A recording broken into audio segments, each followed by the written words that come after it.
கௌரவ பிரதி சபாநாயகர் அவர்களே, கடந்த வாரம் எனக்கு ஏற்பட்ட ஒரு பாராளுமன்ற உறுப்பினருக்கு எதிரான அவருடைய சிறப்புரிமையை மீறும் செயலை சபையிலே சமர்ப்பிக்க விரும்புகிறேன்.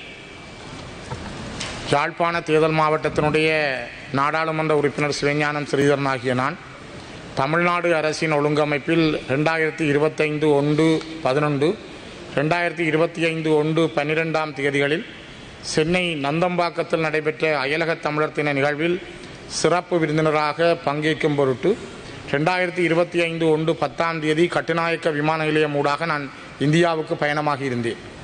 அன்றைய தினம் மாலை 6:35 மணிக்கு ஸ்ரீலங்கன் ஏர்லைன்ஸின் ஜூஎல் 0123 இலக்க விமானம் புறப்பட தயாராக இருந்த நிலையில் எனது கடவுச்சீட்டில் குறைபாடு உள்ளதாகவும் பயங்கரவாத குற்றத்தடுப்பு மற்றும் விசாரணை பிரிவினரின் விசாரணைகளுக்கு என்னை உட்படுத்த வேண்டும் எனவும் தெரிவித்த விமான நிலைய அதிகாரிகள் எனக்கு பயணத்தடை விதிக்கப்பட்டிருப்பதாகவும் தெரிவித்திருந்தனர்.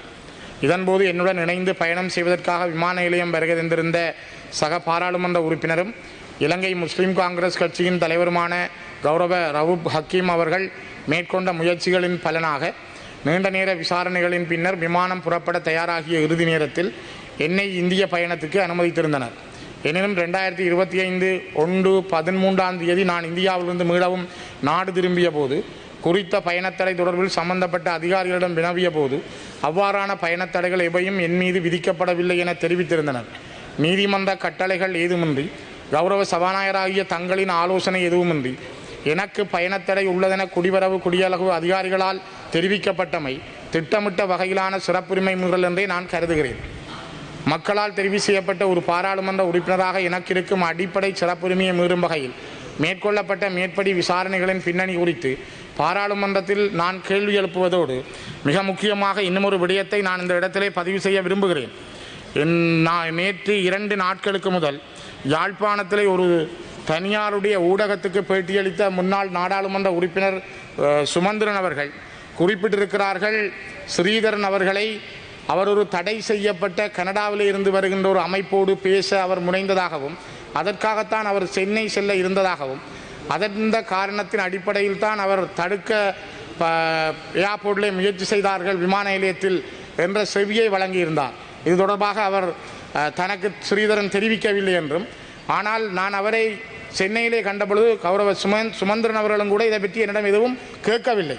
ஆனால் சுமந்திரன் அவர்களை நீங்கள் இதை விசாரித்தால் அவர் சொன்னார், ஊடகங்களிலே வந்திருந்ததை நான் பார்த்திருந்தேன், ஊகத்தின் அடிப்படையில் ஸ்ரீதரனை சில வேளைகளில் அவர்கள் மறைத்திருக்கலாம் என்று.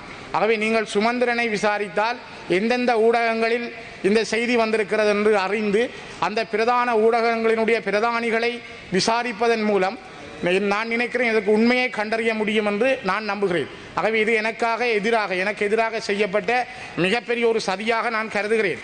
நான் பாராளுமன்றத்தினுடைய புரோட்டோகால் அனுமதி பெற்று விஐபி, அதாவது பாராளுமன்ற உறுப்பினர்கள் செல்கின்ற பாதையினூடாக சென்ற அந்த பயணச்சீட்டையும் சபாபீடத்துக்கு சமர்ப்பிக்கிறேன். அதனை விட வடக்கு மாகாண சபையில் தமிழ் தேசிய கூட்டமைப்பினுடைய ஒரு உறுப்பினராக இருந்த அஜூப் அஸ்மின் அவர் அன்றைய தினம் 10 தன்னுடைய முகநூலிலே ஒரு செய்தியை கௌரவ பிரதி சபாநாயகர்களை வெளியிட்டிருக்கிறார்.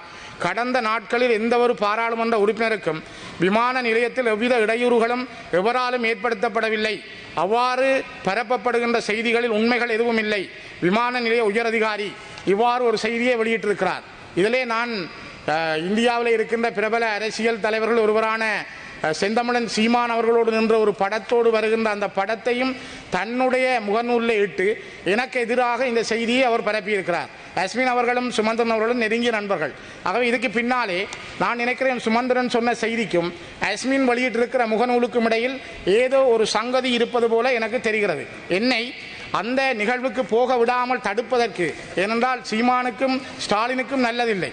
ஆகவே இந்த படத்தை போட்டால் என்னை அங்கு போக விடாமல் தடுப்பதற்கான முயற்சியை மேற்கொண்டதாகவே நான் அறிகிறேன். ஆகவே தயவு செய்து ஒரு மிக அதிகமான கவனம் எடுத்து விசாரிக்கப்பட வேண்டும் என்பதை நான் குறிப்பிட விரும்புகிறேன். அதே நேரம் என்னுடைய பர்சனல் ஸ்டாஃப், என்னுடைய செக்யூரிட்டி சர்வீஸாக இருந்த ஜிஜிபி ரத்னகுமார PS 6869 இவர் என்னோடு கடந்த 2 ஆண்டுகளுக்கு மேலாக காவல் மெய்ப்பாதுகாவலராக இருந்தார். திடீரென்று சென்ற வாரம் அவர் மாற்றப்பட்டிருக்கிறார். இது தொடர்பாக நான் கடந்த 2025 புதன்கிழமை நேரடியாக காலை 9:30 மணிக்கு பொலிஸ்மா அதிபரிடம் கடிதம் வழங்கியிருந்தேன். அந்த கடித பிரதியையும் நான் சபாபீடத்துக்கு சமர்ப்பிக்கிறேன். ஆனால் இதுவரை அவர் எனக்கு நியமிக்கப்படவில்லை. அதே நேரம் இந்த அஸ்மின் அவர்கள் போட்ட முகநூல் பதிவையும் நான் உங்களிடம் சமர்ப்பிக்கிறேன். ஆகவே கௌரவ பிரதி சபாநாயகர் அவர்களே, நான் சுமந்திரன் அவர்களுடைய அந்த நேர்முகத்துக்கான நிழல் திரட்டி பென்ட்ராய் அதையும் நான் உங்களிடம் கையளிக்கிறேன். தயவு செய்து எனக்கு ஒரு நீதி வேண்டும். நான் சர்வதேச பாராளுமன்றத்திடமும் Amnesty International, Human Rights Watch இவர்களிடமும் இந்த வினயத்தை, இந்த கோரிக்கைகளை முன்வைக்கிறேன். நான் நினைக்கிறேன் பாராளுமன்றத்தால் எனக்கு நீதி கிடைக்கும் என்று. இது என் மீது புனையப்பட்டிருக்கின்ற மிகப்பெரிய மோசடி. நான் எந்த ஒரு காலத்திலும் இலங்கையில் தடை செய்யப்பட்ட கனடாவில் இருக்கிற எந்த ஒரு அமைப்போடும் பேசுவதற்கு தயாராகவில்லை. அப்படி யாரும் என்னை கேட்டதும் இல்லை. அந்த முயற்சிகள் எதுவும் மேற்கொள்ளப்படவும் இல்லை. அரசாங்கத்தினுடைய பேச்சாளர் போல அல்லது அரச புலனாய்வுத்துறையின் பேச்சாளர் போல ஊகத்தின் அடிப்படையில் ஊடகங்களில் வந்தது என்று சுமந்திரன் குறிப்பிட்டிருப்பது மிக பாரதூரமானது. நேரடியாகவே நான் நினைக்கிறேன் கௌரவ ஹக்கீம் அவர்களும் அந்த இடத்தில் இருந்தார். என்னுடைய பழைய பாஸ்போர்ட் என்று சொன்னார்கள், சிஸ்டத்தில் ஒரு எரர் இருப்பதாக சொன்னார்கள், இப்படியெல்லாம் பலது சொன்னார்கள். தயவு செய்து இதனை ஒரு நீதியான நேர்மையான விசாரணைக்கு உட்படுத்துமாறு தயவாக இந்த உயர்ந்த சபையிடம் கேட்கிறேன். இல்லது நீங்கள் எனக்கு இதற்கான வழியை சொல்ல வேண்டும் என்பதையும் நான் இந்த இடத்திலே வெளிப்படையாக பதிவு செய்து எனக்கு தந்த அனுமதிக்கு நன்றி கூறி நிறைவு செய்கிறேன்.